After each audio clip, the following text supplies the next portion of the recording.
ويا اهلا بالحلوين اللي وحشوني، عاملين ايه؟ يا رب تكونوا بخير. فيديو جديد، روتين جديد.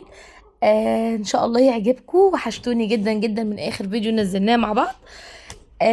تعالوا بقى اخدكم النهارده في فيديو كده شويه كده، ايه، نخرج بعيد عن البيت والمطبخ بقى، ونتمشى شويه كده ونغير جو مع بعض. انا كنت نازله الحصري عشان كنت محتاجه اشتري كده كام حاجة كده في اللبس، فقلت بقى ايه، اخدكم معايا واوريكم الحاجات اللي نازلة شتوي جديد.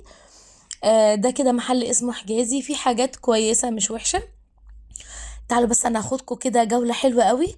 بس قبل بقى ايه ما تاخدوا الجولة معايا كده ونرجع البيت نعمل شوية حاجات حلوة مع بعض، يا ريت تسيبولي كده كومنت حلو منكم، كمان لايك حلو، وتشيروا الفيديو لو عجبكم لاصحابكم. بصوا، انا دخلت المحل قعدت اتفرج على حاجات. الشتوي نازل السنه دي. حلو بصراحه، و يعني عارفينه الحاجات بتاعته كده مش كلها قصيره، لا والله. نزل حاجات كده للمحجبات طويله حلوه قوي. ف لا، شفت حاجات النهارده عجبتني جدا جدا، واشتريت كام حاجه كده. وبقى الشاطر اللي هيقولي في الكومنتات انا اشتريت ايه لما يشوف الفيديو كده ويشوف الحاجات اللي انا عارضها معاكم. دخلت كده اتفرجت وبس. احنا هنا كانت الساعة 10:30 الصبح، وانا كنت نازلة النهاردة بدري جدا. كل المحلات قافلة. انا بحب مول زمزم عشان فيه لبس للمحجبات، بيبقى حلو قوي. بس انا عايزة اقول لكم ما بيفتحوش غير الساعة 1:30 2. فاللي عايز ينزل يشتري حاجة من الحصري ما ينزلش قبل 1:30 2، لان انا النهاردة اتمشيت كمية مشي بصوا، ما سبتش محل ما عادش اتفرج عليه واخش وكده. من كتر ما انا فاضيه، ما انا مش لاقيه بقى محلات فاتحه اجيب منها لبس.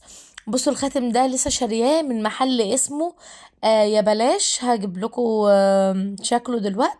الخاتم ده استلز ب25 جنيه، اشتريت منه برضو شويه اكسسوارات وحاجات كده لجوجي. هو المحل اللي قدامي ده حلو قوي. استغليت بقى الوقت بتاعي ده في ان انا كنت ماسكه كده في ايدي كمان السبحه الالكترونيه، وبقى قعدت بقى ايه اقول اذكار الصباح بتاعتي، وكمان الورد بتاع التسبيح بتاعي. يعني قلت كده اشوف بقى، عارفين بقى، شجر اخضر مع لسه احنا الصبح مفيش كده دخان عربيات كتير، لا الدنيا كانت كمان الهوا كان حلو قوي. دخلت بقى مول زمزم قلت لكم اهو، وقعدت الف فيه بجد. انا ما لقيتش محلات كتير فاتحه. هوريكم كل المحلات تكاد تكون قافله، بسيطه قوي اللي فاتح والحاجات اللي انا مش محتاجاها. قعدت بقى زي ما قلت لكم اقول الورد بتاعي. بصوا الكوتشي ده عجبني جدا جدا، اللي هو فيه، اللي هو الارضيه بتاعته بينك ده، النعل بتاعه بينك من تحت، ده عجبني جدا. وبرده فيه كوتشي بيج اهو اللي انا بوريه لكم ده، البيج في البني ده عجبني برضو جدا لجوجي. جبت برضو كوتش حلو قوي قوي، بس ما صورتلكوش للاسف المحل اللي انا دخلت فيه، مش عارفه ليه بس انا نسيت يعني. بصوا كل المحلات قافله. انا ما كنتش متخيله بصراحه، انا اول مره انزل الصبح كده، دايما بنزل اخر النهار. فقلت يعني على 10 يبقى كله فاتح. فلا للاسف كانوا قافلين كده. بس قلت مش مشكله، اديني بتمشى وبتفرج وبغير جو شويه بعيد عن البيت بقى والولاد وكده. اخدت بقى ايه زي ما انتم شايفين كده، وانا ماشيه اخدت نفسي كده والسبحه بتاعتي، وقعدت اقول بقى الورد من التسابيح بتاعتي. خلصت بقى، انا عايزه اقول له خلصت 2000 حوقله واستغفار في الساعه ونص اللي انا قعدت الف فيهم دول. لا كانوا اكتر من ساعه ونص، كانوا ساعتين والله. بس بصوا في شويه لبس حلو قوي في مول زمزم للمحجبات. ودخلت كده محل اسمه برنسس فاشون تقريبا. تقريبا هو قدام مسجد الحصري، جنب هقول لكم جنب ايه، جنب ماكدونالدز كده في الدور التاني تقريبا. تقريبا فوق صيدلية العزبي حاجة كده يعني. اشتريت بقى منه حاجة حلوة جدا، تحفة بصراحة. اشتريت منه كده كوت حلو قوي، وبرضو البلوفر الاخضر ده ب 620، عجبني جدا جدا جدا، وهوريكم اللون اللي انا كنت هجيبه، بس انا جبت بداله حاجه، بس باذن الله باذن الله هروح اجيبه تاني. البلوفرات بقى هنا حلوه قوي، لو بقى حاجه عايزه تلبسيها على بيزك، على جيبه عادي، لو حد بيلبس بنطلون برضو بتبقى شيك قوي، والاسعار بتاعته حلوه، وكمان عنده كل حاجه اوفر سايز، بحيث ان انت لو مش عايزه تجيبي حاجه تبقى ضيقه عليكي وتبقى واسعه كده. حلو قوي والله، وفي نفس الوقت كاجوال يعني، هو لبس كاجوال بس المقاسات بتاعته حلوه قوي، وكله اوفر سايز كده، بحيث ان انت تبقي لابسه حاجه مش ضيقه، وفي نفس الوقت كاجوال وشكلها شيك قوي. انا عجبني البلوفر اللي انا كنت ماسكاه في ايدي ده جدا جدا جدا، حلو قوي وخاماته تحفه بصراحه. انا كنت اول مره ادخل المحل ده، جبت منه كده حاجه، وبعدين قلت ان شاء الله باذن الله هاجي تاني وادخله، لان الحاجه عجبتني والماتيريال بتاعته حلوه جدا بصراحه. بصوا برضو ده حاجه برضو زي الكوت كده، بس هو صوف في جوخ. بصوا حلو قوي عجبني جدا بصراحه، ده كان عامل تقريبا 1500 1580. طويل كده لا حلو بصراحة، وليه حزام كده لو انت حابة تضيقيه من ورا، بتربطيه كده، بيبقى شكله شيك قوي في اللبس بصراحة. وكل دي بقى بلوفرات بس طويلة بقى، يعني حاجات طويلة مش قصيرة، هي بيبقى مثلا من 800 ل 620، بس حلو قوي وعجبوني بصراحة.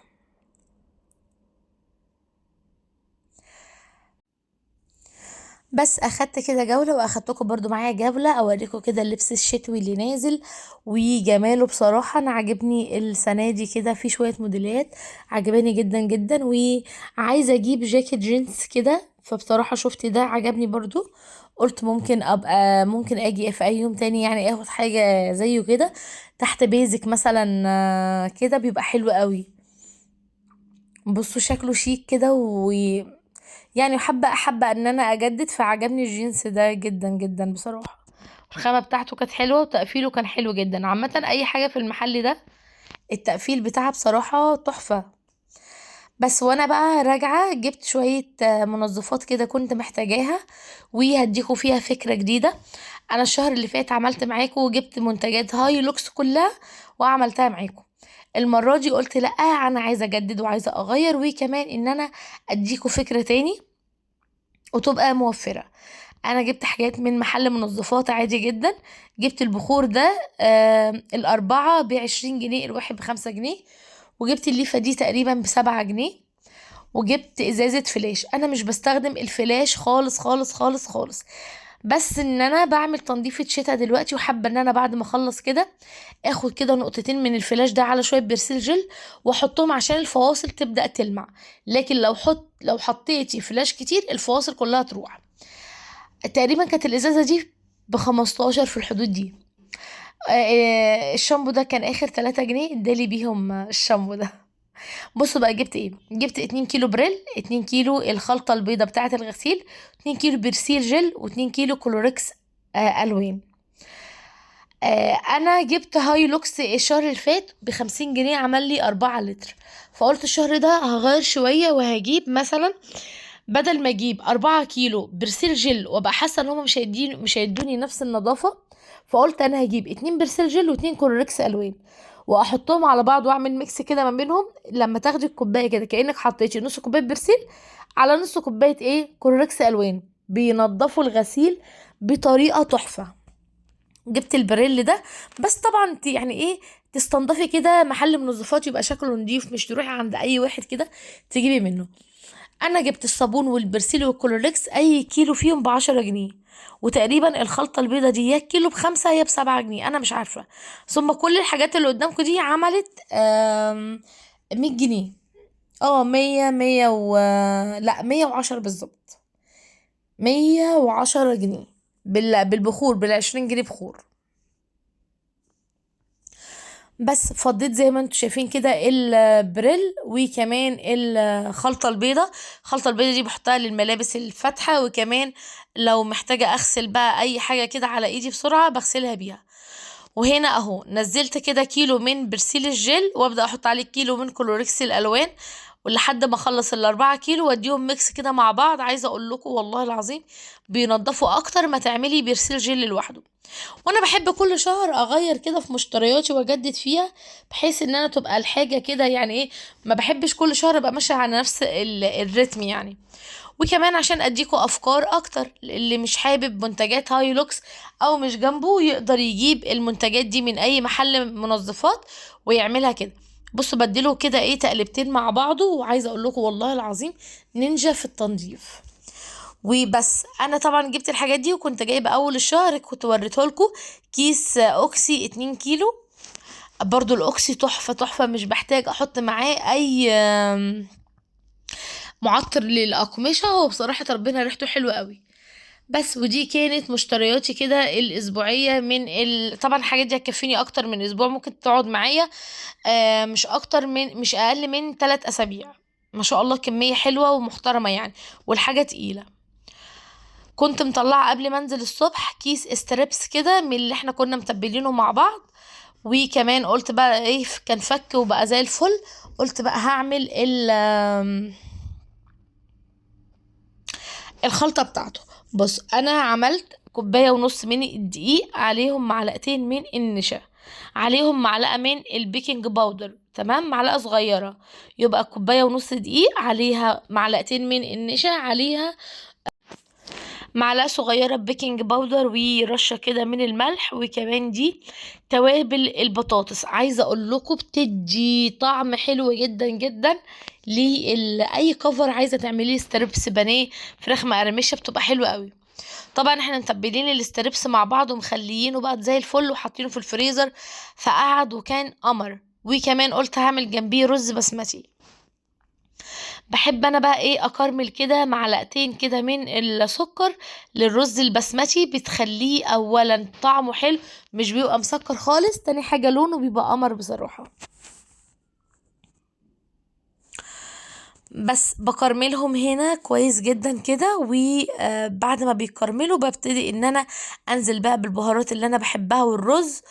بصوا انتي بس تسيبيه كده على نار متوسطة، ولا هي عالية ولا هي واطية قوي، وتبتدي ان انتي تقلبيه كده. بصوا شايفين لونه عامل ازاي، بيبدأ ان هو يتكرمل لحد ما يديكي، بس ما تحرقوش عشان ما يمررش الاكل. انا بس بديله لون جولد كده بسيط. وابدأ ان انا هنا بقى ايه اقوم نازلة عليه بالحاجة اللي انا حباه، بيبقى حلو جدا. بيبقى الرز المكرمل له سكر ده بصراحة انا بحبه جدا، وبيديني طعم مختلف عن اي رز انتي بتعمليه بصراحة. هبدأ بقى ان انا انزل عليه هنا معلقة كده من السمنة او مكعبين من الزبدة اللي يريحك خالص. وبص بقى اول ما تنزل عليه السمنة هيبدأ ان هو يعمل ايه زي التكتلات كده ولا يشغلك. هنزل عليه الرز وهبدأ ان انا اشوح الرز في السمنة، وكرملت السكر كده كويس جدا. تنزلي بقى بالبهارات اللي انت بتحبيها. انا بحب الرز لما اجي هعمله كده بحط له شويه كاري بس، وملح وفلفل، مش بحط له حاجه تانية. حابه تحطي له كركم، تحطي له لومي، تحطي له قرفه، اللي يريحك حطيه. زبيب برضو، بس انا عندي سليم مش بيحب الزبيب، فلما بعمل رز زي ده ما بياكلوش، فقلت بقى اوفر على نفسي النهارده عشان ياكل، وما حطيتش زبيب. بس هو الزبيب بصراحه بيبقى معايا تحفه بصراحه. بصوا السكر كده اتجمد، بس عادي عادي دلوقتي لما نحط المية بصوا هيفك كده، وهيبقى تحفة تحفة مع الرز. هنزل بقى بالكاري، وانا ما بحبش الكركم، بحب الكاري عشان الكاري اصلا توابل عطرية، لكن الكركم بيبقى لون بس.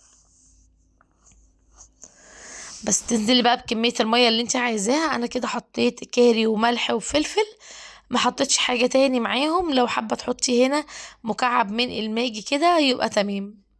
لما حطيت المية عملت كده نقط مية على البوتاجاز، فمسحتها على طول. بس بغطي عليه بقى واسيبه يستوي. بصوا انا واقفه بحضر الغدا عادي اهو خالص. والابله انسه جودي، ابله جودي فاجئتني وعملت لنا السينابون الرائع ده. هي اول مره تعمل حاجه، اول مره تخش المطبخ، بغض النظر ان هي مكركبالي الدنيا، بغض النظر عن كل كركبه دي، بس هي تمام. تمام انت مبسوطه؟ قولي لي عملتيها بطريقه مين؟ بنوت على اليوتيوب، هما اخوات بتفرج عليهم. طيب هي اول مره تعمل اي عجين، فان هي طالعه كده انا بقول لها ده ميني سينابون. بصوا هي بقى منها، فهي يعني معرفتش تلفهم لان هي ما كانش راضيه تدخلني خالص والله العظيم المطبخ. فمش عارفه هي عملت لهم زي خليه النحل. فانا عشان خاطر السكر اللي من بره ده حطيت لها ورق زبده ودهنته لها كده زيت، عشان لما يدخل الفرن السكر ده ما ي... ايه ما يت... يعني ما يلزقش في الصينيه.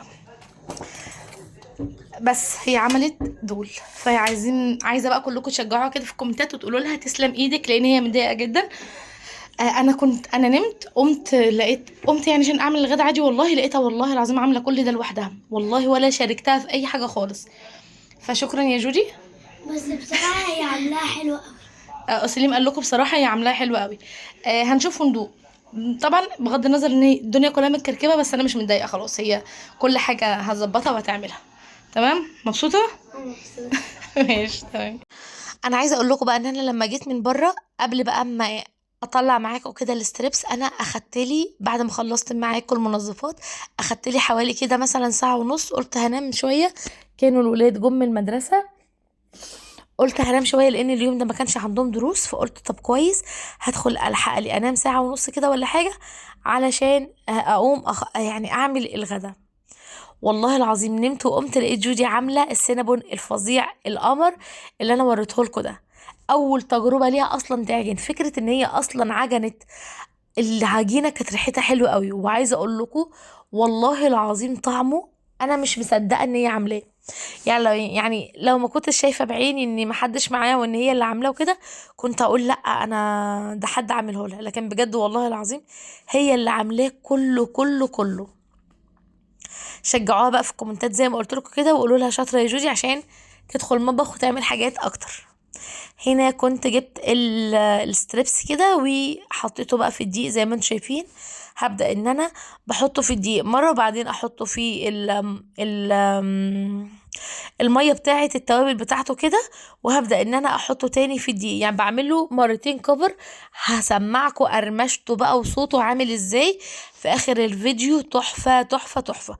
جربوا الستريبس بالطريقة بتاعتي دي، وانا اهو اي حاجة كنت متبلاها معاكم في فراخ الشهر بعملها معاكم عملي عشان تشوفوا طريقة التسوية. بس كده زي ما انتوا شايفين. واهم حاجة بس وانتي بتطلعيها من الدقيق تديها التعريجة او الشكل اللي هو المنكوش ده بتاع الستريبس، فاهمين؟ بيبقى شكل وطعم حلو جدا. جبت معايا زيت هنا، والحله دي انا خصصتها خلاص للقلي، ما بقتش اعمل فيها اكل خالص. فجبت الزيت هنا، كان الزيت بقى يعني سخن كويس. نزلت بقى بالستريبس كده، وبص انا بحركه بس عشان احط واحده كمان، لكن ما تقلبيش حاجه فيه، ويبقى الزيت كده حلو غزير علشان يحمره كويس جدا. وما تقلبيه يعني ما تقلبيش الستريبس قبل ما ياخد لون حلو من تحت. بصوا لما اخد لون كويس جدا قلبته علشان الكفر بتاعه ما ينزلش منك ويبقى متماسك كده. عايزه اقول لكم الكفر ما نزلش، لا بجد ستريبس احلى من الجاهز 100 مره. بس هبدأ ان انا يعني اقلي الستريبس كده، وكنت عايزة اعمل كمان جنبيه بتاع ده كول سلو. بس بصراحة بقى كسلت و يعني ما كنت واقفة على الكابوتشي بس، فكسلت بقى قطعت جنبيه طماطم كده وخلاص. بصوا بقى انا مش بطلع اي حاجة بعملها مقلية على مناديل، بطلعها على مصفى تصفي الزيت منها علشان ما تطرش، لانك لو طلعتيها على مناديل المناديل بتطريها. هحط بقى ابدا ان انا احط الدفعه التانية واخلص الستريبس كله بنفس الطريقه اللي انا وريتها لكم دي. جبت بقى كده طماطم وقلت بقى ايه، بما اني ما عملتش كول سلو او اي سلطه كده، فجبت طماطم قلت اعملها شرايح كده وخلاص. يعني مش يعني مش هافور يعني في السلطات والكلام ده كله. هو الستريبس جنب شويه الرز البسمتي طماطميتين الكلام ده، واحلى اكله في البيت تعمليها بنظافه. والستريبس بجد لو عملتوه كده في البيت احلى 100 مره لما تجيبوه جاهز من بره، والله العظيم كده بيبقى طعمه حلو جدا وانضف طبعا. والزيت اللي انتي قاليه فيه ضامنه ان انتي قاليه بقى في حاجه نضيفه، حتى الدقيق والتوابل وكده. عملت بقى طبق طماطم كده، وهبدأ ان انا ارش عليه برضو رشة كده من، يا جماعة انا بهارات البطاطس بتاعة ويلز دي والله العظيم لو عملت بيض مقلي بحطها.